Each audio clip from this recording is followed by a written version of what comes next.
mientras me tomo un matecito, es importante el repaso de esas teorías porque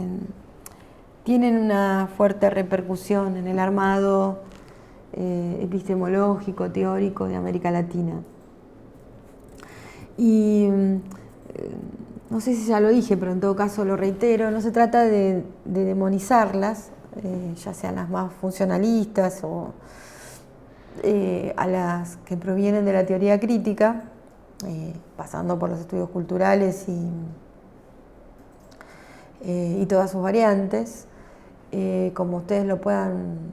o lo hayan repasado, y si no, háganlo pronto, porque es como el primer bloque ese, ¿no? Que es fundamental para poder entender lo que viene. O sea, si ustedes no tienen, aunque sea un repaso, como les decía en clases anteriores, es difícil entender su repercusión, cómo eso funcionó en América Latina, sobre todo porque tienen una base epistemológica de raíz positivista, como dijimos, y muy basado en el logos, en la producción de saberes del logos occidental. Y ese logos occidental tiene como un sustento que no es desconocido para sus disciplinas, para comunicadores, educadores o de otro origen, de los que ustedes tienen, el mundo de las letras, que algunos de ustedes son de letras. El logos occidental tiene una fuerte impronta sujeto-objeto, teoría de práctica, método deductivo-inductivo, un modo del razonamiento, racionalidades y lógicas que están muy basadas en epistemologías de origen más blanco, más surgido desde el poder central, no tanto recuperando otros saberes que no necesariamente están institucionalizados en la universidad, que surgen de movimientos sociales, de prácticas ancestrales, de pluralidad de culturas, o como otros lo han llamado, de interculturalidad. Es decir, si uno tuviera que hacer lo que Boaventura de Sousa Santo dice, que es justicia cognitiva, hay saberes en esa producción teórica originaria de poderes centrales del norte, como se podría decir, así sea desde la escuela crítica, más materialista dialéctica, siempre desde un lugar muy originario, blanco, ¿no? Fue una cosa que criticó mucho y que interpeló mucho Frantz Fanon desde la comunidad negra. En la teoría feminista interpeló ese logos occidental Audre Lorde, ¿no? Que siempre decía, una feminista afro-norteamericana, que decía: si uno tiene que construir el sistema de la casa del amo, no lo va a hacer con las herramientas del amo. Hay muchas voces así, del feminismo, de la negritud, de los pueblos originarios, que desde la mirada de un Estado patriarcal, también hay una mirada de un Estado blanco que no incorpora los saberes de los pueblos originarios. Entonces, las teorías de la comunicación originariamente no se alimentan de esos otros saberes que no están surgidos de Occidente. La escuela crítica, la escuela de Frankfurt, causa un fuerte impacto en las prácticas sociales latinoamericanas, en todas las disciplinas de las ciencias sociales. Una de ellas, que es la comunicación, que más que disciplina es una perspectiva y un conjunto de prácticas sustantivas que, como ustedes saben, nosotros las caracterizamos en tres grupos: la comunicación para el desarrollo, la comunicación más ligada a los procesos de educación popular y a la comunicación insurgente, hoy la insurgencia. En la comunicación y el desarrollo la reciben dos autores principales. Uno es Luis Ramiro Beltrán y el otro es Juan Díaz Bordenave, en Bolivia y Paraguay, que básicamente lo que ellos interpelan es justamente la perspectiva del desarrollo que viene del poder central, basado en la teoría de la dependencia, que propone tecnología y educación para la superación de los países subdesarrollados a pasar en vías de desarrollo a desarrollarse, pero siempre de una mirada etnocéntrica. Es decir, no hay una mirada centralista de lo que tiene que ser el desarrollo, y que para alcanzar esa superación los países subdesarrollados o en vías de desarrollo tienen que incorporar tecnología que producen los países centrales, mientras que los países subdesarrollados o en vías de desarrollo son proveedores de materias primas. Entonces, esa misma lógica endocentrista, jerarquizante, meritocrática, es la misma lógica que se tiene para la educación, para la ciencia y para la comunicación. Entonces, los autores latinoamericanos dicen, no, tenemos que pensar en otro desarrollo, por lo tanto, en otra mirada de la comunicación posible. ¿Y qué quiere decir otra? Y quiere decir hacer partícipes a los protagonistas de la ciudadanía que vive en los países latinoamericanos y que está afectada en su propio cuerpo por las propias injusticias generadas por un desarrollo centralista. Entonces es pensar otro desarrollo para otra comunicación posible. ¿Quién les puede dar respuesta a qué quiere decir la otredad en ese caso? Los que quieren dar respuesta, dicen Luis Ramiro y Juan Díaz, son los protagonistas de los movimientos sociales y de las organizaciones sindicales, políticas, educativas, que son protagónicas de esa transformación, ya sea por la vía de la lucha armada o de la no lucha armada. Antes de hablar de la insurgencia, me centro en la saga de autoras y autores que interpelan el sistema capitalista pensando en otro desarrollo posible, que se agregan a Bordenave y a Beltrán, que una de ellas es Rosa María Alfaro Moreno, que es de origen peruano, que yo les recomendé un libro a ustedes que lean, que es La otra brújula, justamente empieza diciendo la otra brújula del desarrollo, y que explica muy bien y muy claramente cómo fue ese itinerario del desarrollo en esas décadas del 60, 70, 80. Y desde una mirada bastante particular, mente femenina, en tanto no hace la genealogía histórica que sí hacen Bordenave y que sí hacen Beltrán en torno a Estados Unidos, y sino ella se centra más en la productividad de esa teoría dentro de América Latina y todas las prácticas que ella conlleva, ¿no? El desarrollo muy sustentado y abastecido por los organismos bilaterales y de la cooperación internacional que fortalecen los emprendimientos asociativos de América Latina. Y hago una llamada ahí, puntual, porque la misma Rosa María y los autores mencionados, más otro compañero que es de origen español y que es más contemporáneo mío, que es Manuel Chaparro Escudero, que dice, bueno, durante 30 años se abasteció de tantos recursos para proveer a las organizaciones y a los estados para promover el desarrollo. Se le ofreció tecnología, se le ofreció educación, se le ofreció capacitación,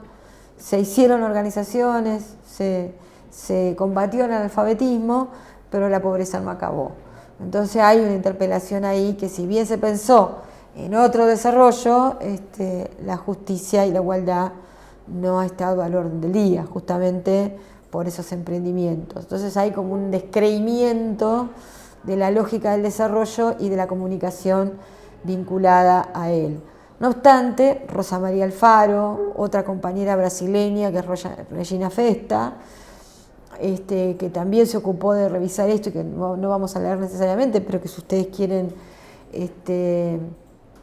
abrevar en ella, hay un libro que se llama Comunicación Alternativa, de Editorial San Pablo, que fue un texto de los años 90, que recupera esa historia y que dice que, bueno, está bien, puede ser que el desarrollo no haya tenido su curso, como lo hubiéramos esperado, esto es lograr igualdad o lograr equidad, pero ha dejado un legado histórico en América Latina de comunicación y cambio social, que ha sedimentado la posibilidad de pensar otra comunicación posible, al igual que otro modelo económico, otro modelo social posible, que tiene características más reformistas, más keynesianas, y que responde a un espíritu de época también. La década del 60, post-revolución cubana, 70 y 80, es la época de las grandes revoluciones culturales, revoluciones armadas, del polo del este, ¿no? De construir otros socialismos posibles. Y eso es básicamente por la secuela del capitalismo en grandes mayorías sociales, que no ha sido la excepción esa década, todavía no hemos abordado la presente, ¿no? Entonces, lo que por un lado se quería por una vía, digamos, por la vía de las democracias liberales, en un momento los grupos sociales están un poco mezclados. Las que son más legales, digamos, organizaciones sociales instituidas, y las que son más clandestinas, que son los movimientos insurgentes. Los dos grupos hablan de desarrollo. La verdad es así. Si uno se mete con Antonio Pascual y cuando habla de comunicación alternativa, o si se mete con cómo pensaron la comunicación para la insurgencia, como las radios mineras o las emisoras populares insurgentes clandestinas de América Central a partir de la experiencia de los Uturuncos, que fue la de los montoneros en la Argentina y Radio Rebelde en Cuba, todos hablan de comunicación para otro desarrollo posible. Los modos o los métodos son distintos, pero es una época fuertemente convulsionada para lograr otro sistema social que se basa en la distribución de la riqueza. Unos más reformistas, otros más sustitutivos de sistema, digamos. Entonces, uno los separa a los fines de entender cómo el paradigma de la comunicación va variando en todo ese arco de posibilidades, pero lo que más quiero subrayar es cómo ese paradigma tiene más soporte contextual en América Latina, que,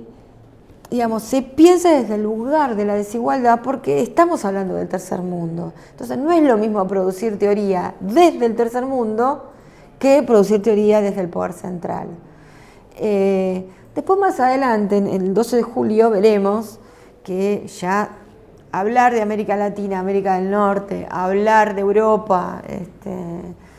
Asia, Pacífico y África, ya medio como que no tiene tanto lugar porque hay tercer mundo dentro del primer mundo también. En Estados Unidos, porcentajes altísimos de pobreza,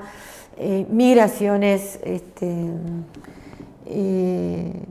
africanas y de los países árabes hacia Europa, con todas las consecuencias que eso trae, la crisis económica en Europa, ya no se puede hablar de países del norte, países del sur, sino más bien epistemología del norte y epistemologías del sur. Pero no me quiero adelantar, estamos en las décadas del siglo XX, que parece el precámbrico, pero que en el precámbrico del siglo XXI, del siglo XX, es el momento de un fuerte impulso en la teoría latinoamericana de la comunicación, que tiene su base en la insurgencia, en el desarrollo, en la educación popular, desde la perspectiva de los desigualados, diría Ana María Fernández, ¿no? De los condenados de la tierra, dice Frank Fanon. Entonces, esa teoría no puede tener las mismas categorías que si uno pensara desde Alemania o desde Francia o desde Inglaterra en esa época. Básicamente porque si lo miramos desde el sistema de medios, el sistema de medios hegemónicos tiene cinco 5 fuentes de información sustantivas, que son la agencia italiana, la agencia alemana, la agencia inglesa, la agencia norteamericana y la agencia rusa. O sea, uno se entera, están martillando en la Facultad de Periodismo, si uno se entera de sus propias realidades, es mediante agencias noticiosas que están relatadas por otras culturas. En el caso latinoamericano, la principal fuente de información sobre nosotros mismos y nosotras mismas en esas décadas es la United Press International y la Associated Press. Esas fuentes informativas relatan lo que pasa en el medio de Quimilí o en el cerro en Montevideo según la perspectiva de los norteamericanos. Entonces uno versiona su realidad, la ciudadanía versiona su realidad según la perspectiva del amo, en ese caso. Entonces, ¿cómo se arma diría Paulo Freire, la perspectiva del amo? ¿Por fuera de los dominados? No. Dentro mismo está la voz del dominador, del armado, de las subjetividades y de las identidades locales. En todas las clases sociales, fundamentalmente en los sectores populares, la voz del dominador mediante la cultura, diría Antonio Gramsci, es el lugar por excelencia de construir trama y lectura social de la realidad de la perspectiva de los dominadores. Entonces, al movimiento social, político, sindical, más ligado al desarrollo o más ligado a la insurgencia, se le agrega una voluntad de estos sectores de decir, bueno, así como hay otro desarrollo por la vía democrático-liberal, por la vía de la insurgencia, así como hay una educación popular que está por fuera del sistema educativo, en ese caso, así como hay un sistema económico que podemos pensar distinto, también hay una comunicación que le tiene que ser estratégica. Entonces tenemos que pensar un sistema de medios, por ahí de ahí la palabra alternativo, un modelo educativo alternativo, un modelo económico alternativo que distribuye la riqueza como distribuye la palabra. Entonces, la década del 60 y del 70 es una batalla por esa otra comunicación posible. Y ahí es donde aparecen los teóricos que instituyen otra perspectiva de la comunicación basada en esa desigualdad. Esos teóricos son Armand Matelar, desde la perspectiva del análisis de la economía política de la comunicación y la cultura, que es comprender el sistema de medios hegemónicos al que se enfrenta un sistema de medios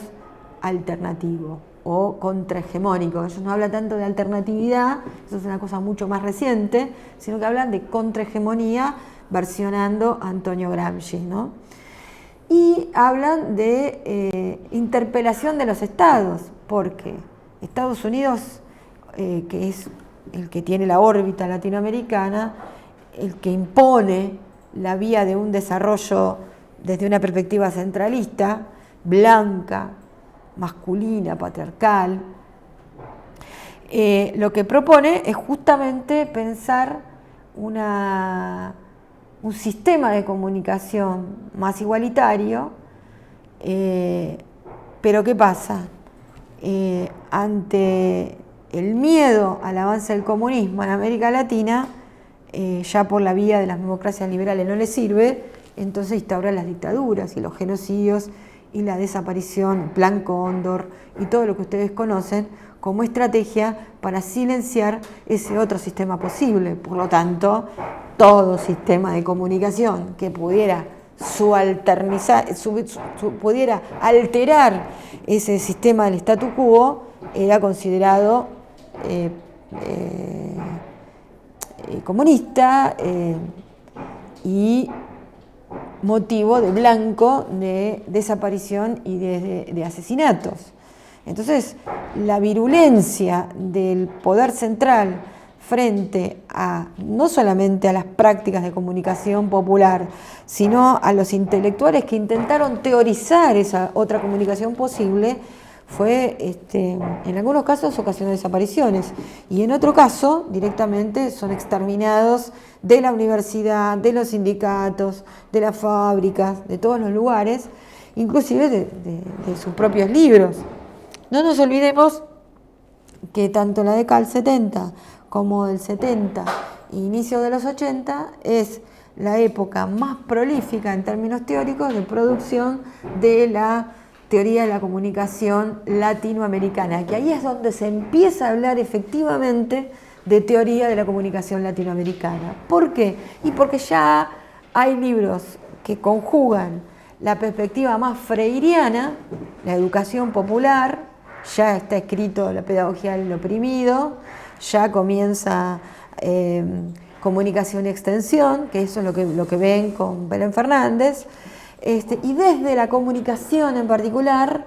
está Antonio Pascual y Luis Ramiro Beltrán, Rosa María Alfaro, Jesús Martín Babedo de la perspectiva de la cultura, es decir, que van a dar cuenta de ¿qué? De prácticas sociales específicas. Es decir, la teoría no es el resultado del pensamiento individual de un autor, sino que es el resultado de unas prácticas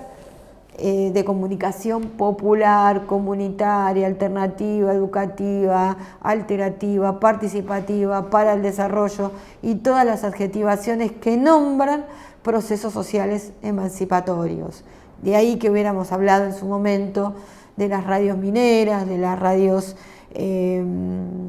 para la alfabetización, de la televisión educativa sindical en Brasil, del movimiento campesino y el teatro popular, la fotopalabra, los medios grupales liberadores, es decir, la comunicación como estrategia ¿para qué? Para la toma de la palabra. Si bien estas experiencias y estas prácticas siempre tienen 4 características, habíamos dicho, ¿no? Prácticas emancipatorias, sujetos colectivos, estrategias de emancipación ligada a procesos políticos y cuarto, una voluntad clarísima de alteración del sistema social, político, económico y también comunicacional. Este proyecto se desarrolla tanto en la ofensiva revolucionaria como durante las dictaduras, es decir, desafía las dictaduras. En 1980 es como un momento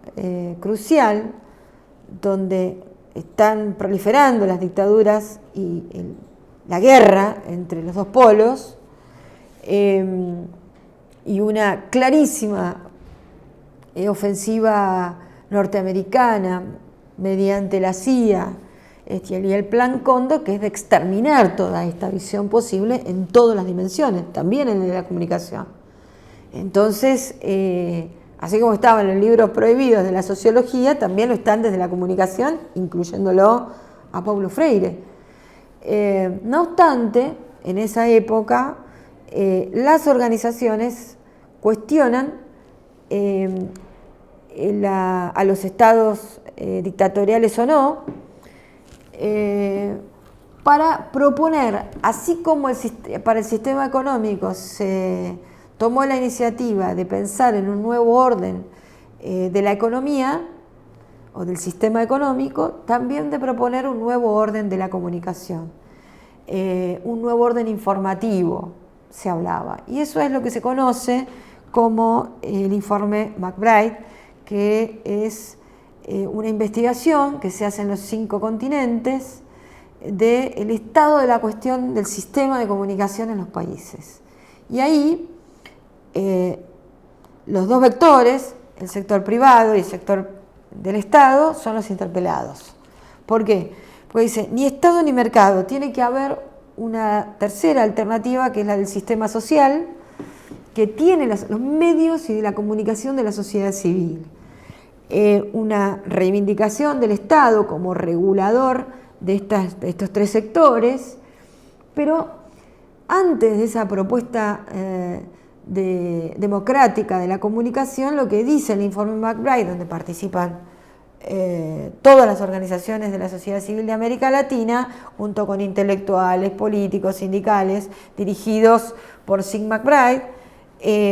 aclaro que fue una iniciativa de estos sectores, pero convocados por la UNESCO, que era un organismo de las Naciones Unidas, por ese entonces, aún lo es, y a donde ahí estaban convocados todos los estados-nación, no solo el tercer mundo.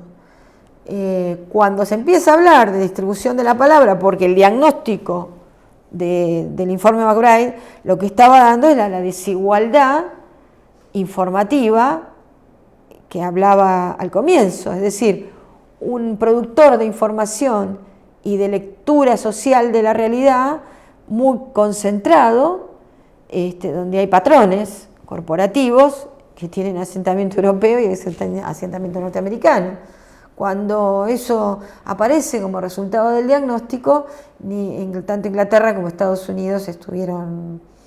en desacuerdo de que eso fuera así y que acusaron al informe McBride y a sus protagonistas, incluyéndolo a Sid McBride,